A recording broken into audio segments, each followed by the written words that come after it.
गरीब भाई की अमीर बहन। भैया दीदी माँ को आग में से निकालो, उन्हें उई उई हो रही होगी। महेश की आंखों के सामने धू धू करके उसकी माँ की चिता जल रही है। अपनी माँ की जलती चिता को देखकर महेश का मन चीख चीख कर रोने को कर रहा है, मगर अपने तीनों बहनों की सूरत देखकर वो शांत खड़ा है। तभी रामू दुख जताते हुए कहता है, अरे बाप तो पहले ही दारू पीकर स्वर्ग सिधार गया, आज माँ भी मर गई। जाने बेचारा गरीब बच्चा अब अपनी 3 बहनों का बोझ कैसे उठाएगा। मुझे तो इसकी हालत देखकर बड़ा दुख लग रहा है, पता नहीं क्या खिलाएगा इन्हें। अरे भीख मांगने के सिवा छोड़कर और क्या करेगा, अब इतने छोटे बच्चे को कोई काम भी नहीं देगा। लोगों की तरह तरह की बातें सुनकर और माँ की मौत का दुख झेलकर 12 साल के महेश का मन किसी काठ सा मजबूत हो गया था। उसने अपनी आंखों से बहते आंसू पोंछे और कहा, ना मैं भीख मांगूंगा, ना मैं अपनी बहनों की भीख मांगने दूंगा। मैं मेहनत करके कमाऊंगा। आप लोगों मेरे दुख में आए, बड़ी मेहरबानी। अब चले जाइए। महेश समझ गया था कि इस दुनिया में हर किसी को अपनी मदद खुद ही करनी पड़ती है। महेश 6 महीने की नंदिनी को गोद में लिए अपनी बाकी 2 छोटी बहनों योगिता और प्राची के साथ अपनी टूटी फूटी झोपड़ी में आ गया। तभी 5 साल की प्राची ने भूख जताई। भैया भूख लगती है, खाना चाहिए, माँ तो मर गई, अब हमको खाना बनाकर कौन खिलाएगा। अपनी गरीब बहन की बात सुनकर महेश की आंखों में आंसू की बदरा बरस गई। अरे छुटकी, तेरा भैया है, मैं बनाऊंगा खाना। फिर जैसे वो राशन के डिब्बे में देखता है तो बस थोड़े से चावल रखे होते हैं। महेश चूल्हे का धुआं सहकर गीले चावल बनाने लगा और दोनों बहनें योगिता और प्राची नंदिनी को गोद में लिए टकटकी लगाई चूल्हे की ओर देखती रही। तभी महेश का हाथ जल गया। माँ! क्या हुआ भैया, आप ठीक तो हो? योगिता को अपने गरीब भाई से बहुत लगाव था। हाँ बहन, मैं ठीक हूँ। थोड़े से चावल में उसने बहनों को खिलाया और खुद भूखे सो गया, मगर मारी चिंता के उस गरीब भाई को नींद भी कहाँ आई। आज थोड़े चावल थे तो दिन कट गया, मगर मुझे काम ढूंढना होगा। अगले दिन महेश काम ढूंढने निकल गया और लखन से कहा, चाचा, आप जिस फैक्ट्री में काम करते हो वहाँ मुझे भी कोई काम दिला दो। अरे ना बाबा ना, तुझे काम दिलाकर मुझे जेल में चक्की नहीं पीसनी, जा भाग यहाँ से। महेश निराश होकर दिन भर तपती धूप में भटकता रहा। उसके पैरों में एक चप्पल भी नहीं थी, शरीर पर एक मैला कुचैला जगह जगह से फटा हुआ एक शर्ट। तभी वो लच्छू दास के ढाबे पर आया। मोटा ताजा शरीर और निकला हुआ पेट लिए वो कुर्सी पर पसरा था। अरे जल्दी से ये प्लेट धो, ग्राहक खाने के लिए खड़े हैं। अरे ओ पप्पू, कहाँ गया तू? तभी महेश तवाक से बोला, सेठ जी, मैं सारी प्लेट धो दूंगा, काम की बहुत जरूरत है मुझे, दया करके काम दे दीजिए। इस दुनिया में एक गरीब का फायदा हर कोई उठाता है। लच्छू ने भी महेश की मजबूरी देखकर कहा, देख बच्चे, तुझे दिन भर प्लेट धोना होगा और उसके बदले मैं तुझे 50 रुपए ही दूंगा। अरे आप जो देंगे मुझे मंजूर है। 50 रुपए कमाने के लिए अब दिन भर गरीब महेश ढाबे के गंदे झूठे प्लेट धोता ताकि अपनी बहनों को भरपेट खिला सके।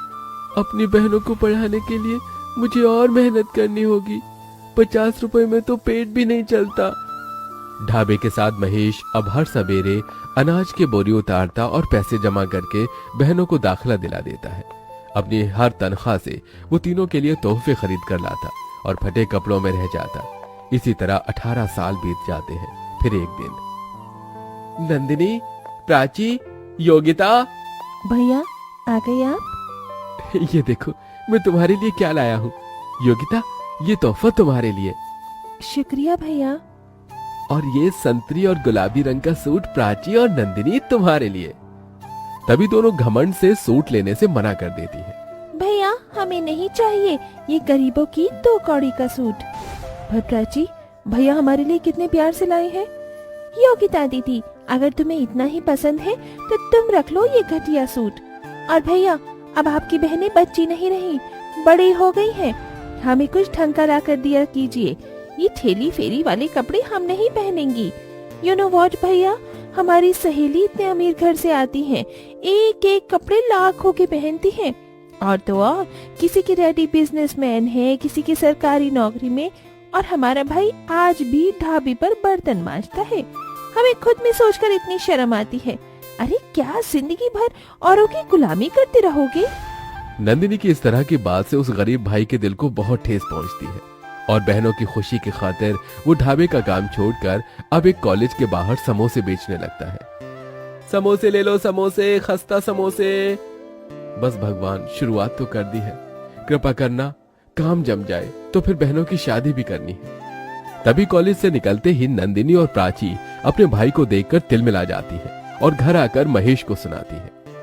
भैया, पूरी दुनिया में आपको हमारा ही कॉलेज मिला था समोसे बेचने को। प्राची दीदी, इन्होंने तो कसम खा रखी है हमारी इज्जत मिट्टी में मिलाने की। ये सुनकर महेश रो पड़ा। प्राची, नंदिनी, अपने गरीब भाई को माफ कर दो, मुझसे भूल हो गई। महेश की तीनों बहनों के स्वभाव में बड़ा अंतर था। योगिता महेश के दुख दर्द को समझती थी, जबकि नंदिनी और प्राची घमंडी बर्ताव रखती थी। कुछ दिन बाद महेश ने योगिता की शादी एक गृहस्थ परिवार में कर दी। देख माँ, आज इस गरीब भाई ने एक बहन का घर बसा दिया। योगिता भी खुश थी। वहीं प्राची और नंदिनी ने कहा, भैया, आपको हमारे लिए रिश्ता देखने की कोई जरूरत नहीं, क्योंकि हमने अपना जीवन साथी चुन लिया है। पर लड़का कौन है, क्या करता है? चिंता मत कीजिए भैया, वो योगिता दीदी के पति की तरह चपरासी नहीं जिसे आपने पसंद किया था। देखिए भैया, सारी जिंदगी तो इस गरीबी के सिवा आपने हमें कुछ दिया नहीं।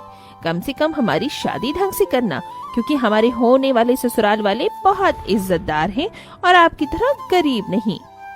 जैसे तैसे कर्ज लेकर महेश दोनों बहनों की शादी बड़ी धूमधाम से कर देता है।